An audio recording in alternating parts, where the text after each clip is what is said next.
रिया ब्रह्मनि फिसाय मनरन्जन ब्रह्म बिथाङाथ' हारा मुरा जाख्रुबजोबनाय बिटिसिनि रायजो राजाफोरनि फैसाखौ आं हारसिंनो सुइस बम लाना थांगौमोन नोंखौ गोबानानै आङो बेटफ्रु होनानै नोंखौ लांफागौमोन आं नाथाय नों 10 बोसोरनि उनावसो बिदि खालामबाय बिनि थाखाय नों दिनै बारग'नानै दङ प्रमद बर' आबसु अफिसाव थाग्राफ्रा उन्दै उन्दै लाइमोनफोरखौ गुबुनखौ हमो बहाबा बेरायनो थांबाबो आबसुफ्रा हमो नाथाय आबसु अफिसाव थाग्रा लाइमोनफोरा सेंग्राफोरा उन्दै उन्दै बे फरायसुलिफोरखौ गावसोर लाना बेरायो बर'नि जारिमिनखौ मोजां मोनग्रा आंनि बे बड' हिस्ट्री चेनेलखौ नायगिरि नोंथांमोन दिनै आं दासान्दि बर'नि गेजेराव गोदानै जिथु जारिमिन जाबाय थादों बे जारिमिनखौ आं दिनै नोंथांमोननो क्लियारलि फोरमायनो थाखाय आं बे भिडिअखौ बानायदों नोंथांमोना भिडिअखौ जोबजासिम नायदो अब्लानिया बुजि मोनगोन आथिखालाव दानि जिथु बिटिसिनि खुंथाय गोहोआव थानाय इउपिपिएल राजखान्थि हान्जानि दैदेनगिरिफ्रा रायजो राजानि थाखाय जेबो मावनो हायैनि जाहोनाव बिथांमोना फंसेल' राव बुंबाय थायो 17 बोसोराव हाग्रामाया मा मावखो बिथांमोना बे बाथ्राखौ बुंनायनि गुबै जाहोनानो जाबाय बिथांमोना गावसोर जेबो मावनो हायाखै बिनिखायनो बिथांमोना गावसोरखौ जेन रायजो राजाफ्रा गाज्रि मोना बेनि थाखायनो बिथांमोना बिपिएफ हान्जाखौ गाज्रि सोंखारिबाय थायो दिनै आं नोंथांमोननो क्लियारलि फोरमायनानै होनि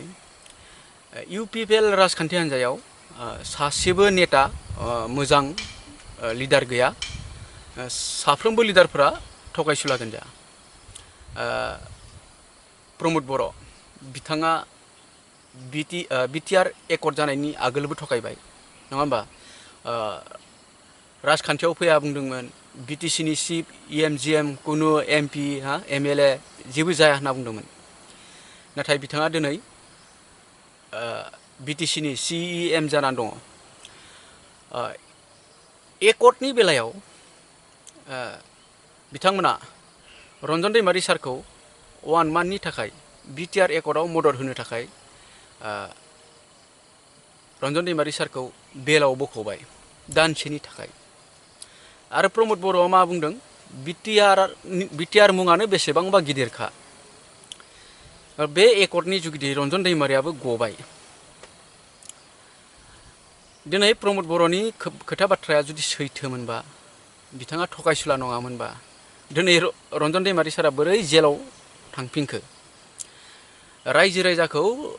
नायजोर देखा देखि थगायबाय थादों प्रमद बर' बिथांनि टीमा माखासे दिन आगोल बिटिसिनि डिपुटि चिफ गबिन्द बसुमतारी बिथाङा बुंदों रायजो राजाफोरालायनो रन्जन दैमारिखौल' एनडेबि सानोनो बिथाङा बे बाथ्राखौ मानो बुंदों नोंथांमोना एसे नोजोर होनानै बिथाङा बुंदों रायजो राजाफोरालायनो रन्जन दैमारिखौल' एनडेबि सानो नाथाय बाथ्राया बे नङा 1000नि गेजेरावसो रोजानि एनडेबिया रोजा जननि गेजेरावसो बे सासे जाहैदों बिथांनि बुंनाय मतलबा जाहैबाय रन्जन दैमारिखौ जेसेबां सन्मान होयो रायजो राजाफोरा बेसेबांखिनि सन्मानखौ गबिन्द बसुमतारिया गावखौ होजानो लुबैयो बे बिथांनि लुबैनाय आं दिनै बुंनो लुगैदों गबिन्द बसुमतारी दिनै नोंथाङा जि सिटआव जिरायदों डिपुटि चिफआनो होन एमएलए होन बा बर'फोरनि सासे नेता जानानै दङ नों बेफोर गासैबो रन्जन दैमारिनि जुगिदि जादों जुदि रन्जन दैमारिया एनडेबि आफादखौ दायामोनब्ला नों सासे फरायसालिनि फोरोंगिरियैनो नों थागौमोन नों दिनै रायजो राजाफोरनि गेजेराव बर' माहारिफोरनि गेजेराव नों सासे लिडार जानो मोननाय नङामोन दिनै नोंनियाव जेसेबां प्रपार्टि दङ दाब दाब जायगायावहा 1200-1300 बिगानि साहा बागान बेफोर गासैबो रन्जन दैमारिनि होनाय नोंनियाव दिनै नोंथाङा रन्जन दैमारिखौ नोंथांमोना जितु बिटिसिनि दा जितु खुंथाय गोहोआव थानाय साफ्रोमबो लिडारफोरा रन्जन दैमारिखौ मा खालायदों वेट पेपार नङा होमबा टेबोलाव जितु पेपारफोरखौ होसिननो थाखाय अन्थाइ होसिनना दोनो बथलनि जितु अन्थाइ मोनो वेट पेपार होनना बुंगोन बेखौ बेबादि नोंसोर बाहायदों रन्जन दैमारिखौ राजखान्थियाव नोंथांमोना रन्जन दैमारिखौ मोनसे पुतुला बादि गेम गेलेबाय थादों बे दिनै रायजो राजाफोरनि सिगाङाव रोखा नुजाथिदों इउपिपिएल राजखान्थि हान्जायाव गोबां बिदिनो थगायसुला नेताफोरा बुंफबजोब्बाय बिपिएफनि आमोलाव जाख्ल'नाय लिडारफोराबो सहैजोब्बाय दानि जितु इएम राकेश ब्रह्म बिथाङा बिपिएफनि आमोलाव कन्ट्रेक्टरमोन आरो बिथाङा बिपिएफ सरकारनिफ्राय कन्ट्रेक्ट मावबाय थानाय समाव मोनसे दालांखौ बिथाङा रांखौ बुरजासिन जाख्ल'नो नाजानायाव बिथांनि दालाङा गुग्रुबदों जाहैदों आरो बे दालां गुग्रुबनायाव बिथाङा सरकारजों गोदान बानायनो होजादोंमोन बिनि उनाव बिथांहा बे गोदान बानायनायाव गोबां खहा जादोंमोन आरो बिनि उनाव बिपिएफ राजखान्थि हान्जाया बे समाव सरकाराव दंमोन बिटिसिआव बिथांमोना राकेश ब्रह्मनो आरो कन्ट्रेक्ट खामानि होबावासै बिथांनो खामानि होयैनि जाहोनाव बिथाङा दुखु मोननानै थांदों बिदिनो गोबां दङ सोरबा कन्ट्रेक्टर लाइसेन्स जेनेबा कन्ट्रेक्टनि लाइसेन्स कन्ट्रेक्ट मावनायनि लाइसेन्सफोरखौ सिज खालायजानाय रेट सुयि होजानाय बिदिनो गोबां बेक्तिफोर दङ दायो इउपिपिएलआव जमा जाना दं रिया ब्रह्मनि फिसाय मनरन्जन ब्रह्म बिथाङाथ' हारा मुरा जाख्रुबजोबनाय बिटिसिनि रायजो राजाफोरनि फैसाखौ दिनै बिथाङाबो इउपिपिएलआव अब्ला सासेबो मानसि मोजां गैया होनजायो इउपिपिएलआव गासिबो मतलबि लालासि गोनजा लिडारफोर दङ दिनै जोंनि बर'नि गेजेराव माखासे आफादफोराबो प्रमद बर'नि पकेटाव आबसुआनो होन बर' साहित्य सभायानो होन नङा होमबा बिथांमोना NLFBखौबो थगायना लिंहरदों आरो सावरायाखै दिनैसिम बेबो बाथ्राया रोखा जाबाय नङा होमबा जों बयबो मिथियोसै दिनै दिपेन बर'आ मा बुङो जों मावगासिनो बिटिसिनि CEMआ दिपेन बर'सो जाना दं नङा होमबा जों ससियेल मिडियायाव नुबाय थायो बिथाङा बेबायदि बुंबाय थायो दिनै बिटिआर एकर्ड जानानै बर'फोरनियाव गोबां गाज्रि समस्याया जादों जों बिटिआर एकर्ड जानायनि उनाव गोबां इभेक्सन खालायगासिनो दङ बर'फोरा न' बां सेफायना होजागासिनो साबेसे जाखो हिसाब लादोंना लायाखै दिनै बर' गथ'फोरा फरायसा फरायसुलिफोरा बुथारखोमा जागासिनो दङ बे जाथाया गोदो 2000 मायथाइनि आगोलाव जायोमोन नाथाय दिनै 2000 मायथाइनि उनाव बेबायदि जानो हायाखैमोन नाथाय 2020 मायथाइनि उनाव आकु बे जाथाया जानो हमफिनबाय 20 बोसोरनि उनाव बेबायदि समस्या जाफिनबाय दिनै बिटिसिनि जितु जायफ्रा खुंथाय गोहोआव थानाय बिथांमोना बे बाथ्राखौल' बुङो जे बिपिएफआ जेबो मावाखै हाग्रामाया 17 बोसोराव जेबो मावाखै 17 बोसोराव बिथांमोना मा मावदों मा मावाखै बेखौ रायजो राजाफोरा A to Z मिथिखागौ नोंथांमोना बिदि बुंलायनांगौ गोनांथि गैया 2000 मायथाइनि आगोलाव जोंनि बिटिसि हालामनि स्टेटासा माबायदिमोन आरो दानि समाव जोंनि स्टेटासा माबायदि बै समाव जोंनियाव लामा गैयामोन दालां गैयामोन कालभार गैयामोन बेफोर गासिबो जाजोब्बाय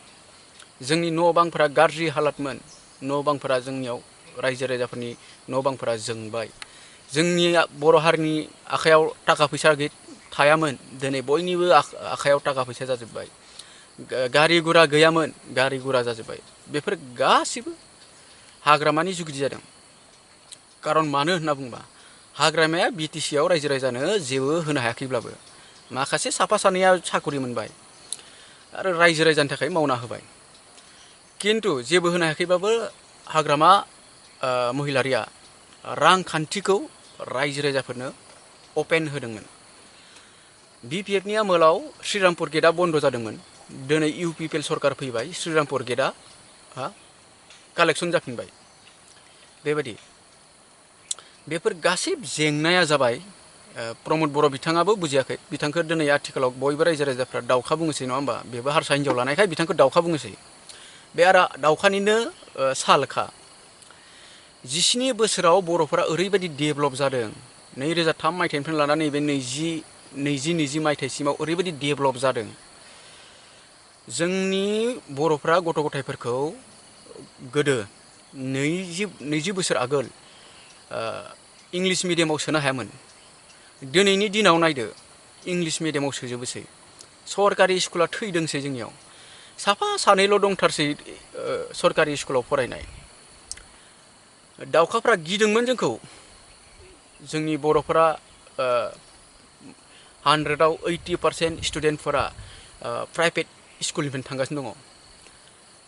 कलेजाव दावखा फोरोंगिरिफोरा स्टुडेन्टफोरनि गेजेराव कुइसन खालायोबा सोमोनांदों 80% बर' स्टुडेन्टफोरा कलेज सहैनाय लोगो लोगो इंलिशाव पारफेक्ट गावसोरनि दावखा स्टुडेन्टफोरा कलेज सहैबासो इंराजिखौ रोङो बेफोरबायदि समायसाखौ नुदों बिथांमोना गिदों बेबादि जायोब्ला गाबोन सबनिहा जुदि आसामाव 10 जन अफिसार ओंखारोब्ला सानै साथामल' दावखा 7-8 जना बर' जागोन बेबायदि समायसाखौ बिथांमोना नुदों बेखौ गिदों दिनै बिथांमोना बिटिसि हालामाव जेसेबां बर' स्कुलफोर दङ सरकारि स्कुलफोर दङ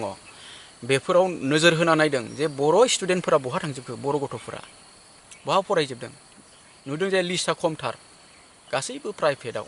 किन्तु कलेजाव सहैयो जेसेबांखिनि ओनसोलाव फरायसा फरायसुलिफोर दङ बिसोरनि फरायनाया सोलिगासिनो बेखौ बिथांमोना नोजोर होना नुदों बिथांमोना दावखाफ्रा नोजोर होदों जोंनि सोलोंथाइखौ लानानै जोंनि बर' फरायसा फरायसुलिफोरा बहा फरायदों माबादि फरायनो हादों दिनै बिथांमोना नोजोर होदों जे बर'फोरा गभर्नमेन्ट जब मावनाय साख्रि मावनाय साबेसे दं बिथांमोना नायदों लिस्टखौ साख्रि मावनायबो जोबोर खम थेवबो बहा सोदों इंलिश मिडियामाव प्राइभेट स्कुलाव बहा फैसा मोन्दों मोजां मोजां कलेजफोराव एडमिसन खालामदों जोंनि रांखान्थिखौ नाहरदों बिथांमोना नुदों जोंनियाव रांखान्थिखौ सोरबा जौ सोंना फोरोंदों सोरबा दंफां दानना फोरोंदों सोरबा जुवा खानना फोरोंदों दिनै आसाम गभर्नमेन्टआ बेफोरखौ गासैखौबो मोनदांनानै जोंनि बर'फोरनि रांखान्थिखौ हमथानो थाखाय दिनै बेफोर गासैबो रांखान्थिखौ आसाम सरकारा बन्द खालायना होदों आंबो मानियो दंफां दाननाय बन्द खालामनांगौ जौ संनाय बन्द खालामनांगौ जुवा खाननाय बन्द खालामनांगौ नाथाय बाथ्राया ओरैबायदि बेफोरजों सोनारग्रा व्यक्तिफोरा गाव सोनारनो थाखाय मोनसे बेबस्था जाग्रोनांगोन नाथाय बेफोर बेबस्थाखौ सरकारा होनो हायालासिनो बन्द खालामनाया बे गाज्रि बाथ्रा दिनै जौखौ संनायखौ बन्द खालामदों नङा होमबा किन्तु 2021 मायथाइयाव बिटिसिआव 21टा वाइन शप निउ खुलिदों निउ वाइन शप 21टा खुलिदों अब्ला बाथ्राया बेसे सोमोनांथावना नङा होमबा जोंखौ संना दालों नाथाय बायना लों जोंनो बायना लोंनो थाखाय वाइन शप खुलिना होदों होमबा बे माबा मोजां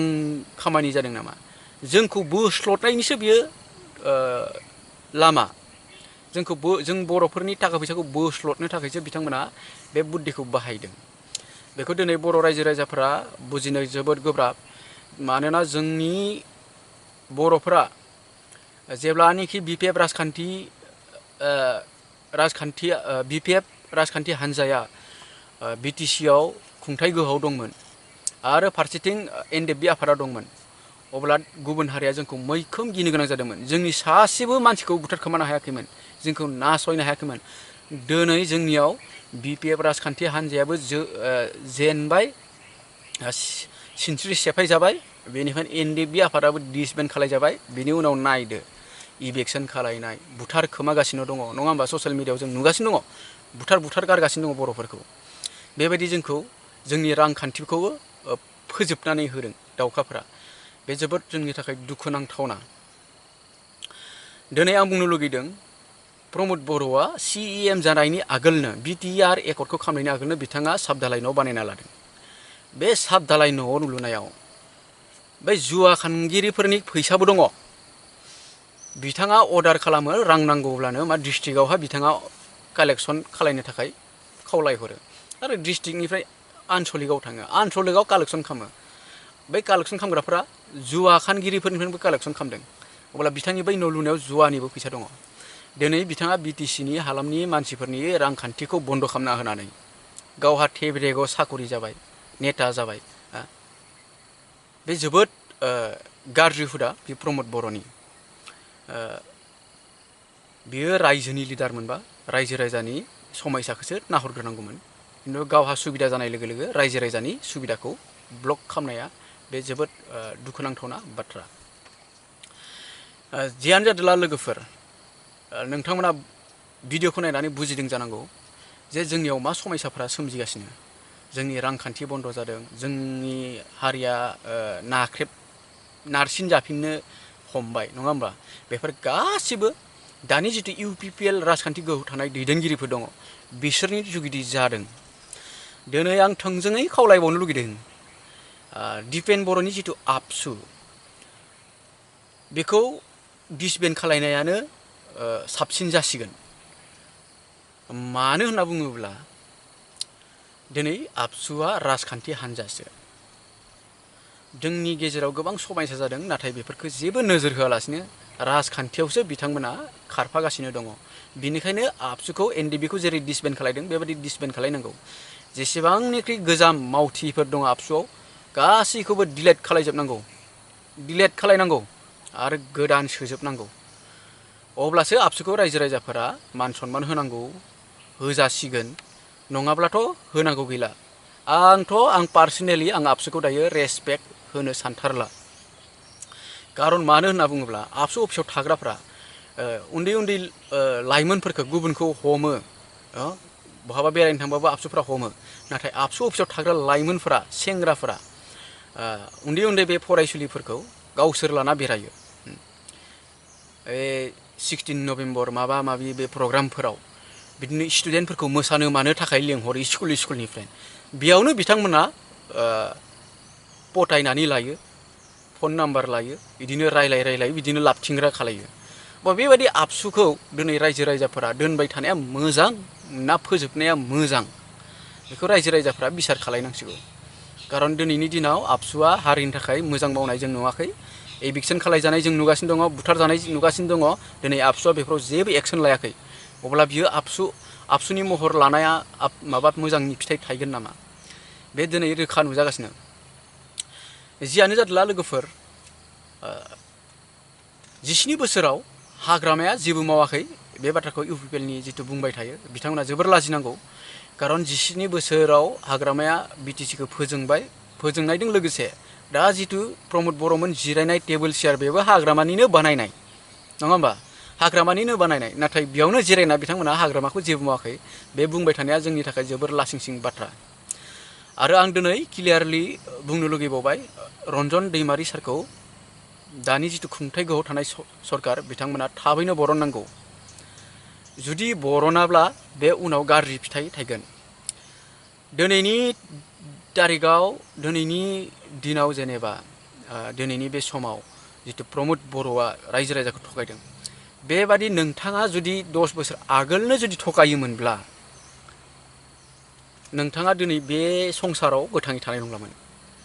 आं हारसिंनो सुइस बम लाना थांगौमोन नोंखौ गोबानानै आङो बेटफ्रु होनानै नोंखौ लांफागौमोन आं नाथाय नों 10 बोसोरनि उनावसो बिदि खालामबाय बिनि थाखाय नों दिनै बारग'नानै दङ प्रमद बर' नोंथाङा सासे जोबोर थगायसुला रायजो राजाखौ आरो बेसेबां थगायनो सानबावदों नोंथाङा रायजो राजानिफ्राय निमाहा मोननो लुगैदोंबा रन्जन दैमारिखौ थाबैनो बरननांगौ लोगोसे जेसेबां एनडिबिफोर दङ बिथांमोनखौ थाबैनो बरननांगौ नङाब्ला बिनि फिथाइया 3 बोसोरनि उनाव नोंसोरनि खुंथाय गोहोआ जेब्ला जोबगोन अब्ला थायनो थांगासिनो दङ बेखिनियानोसै लोगोफोर नोंथांमोना चेनेलखौ साबस्क्राइब खालायना लादो आरो लाइक कमेन्ट शेयार खालायनो दाबाव बेखिनियानोसै गोजोन्थों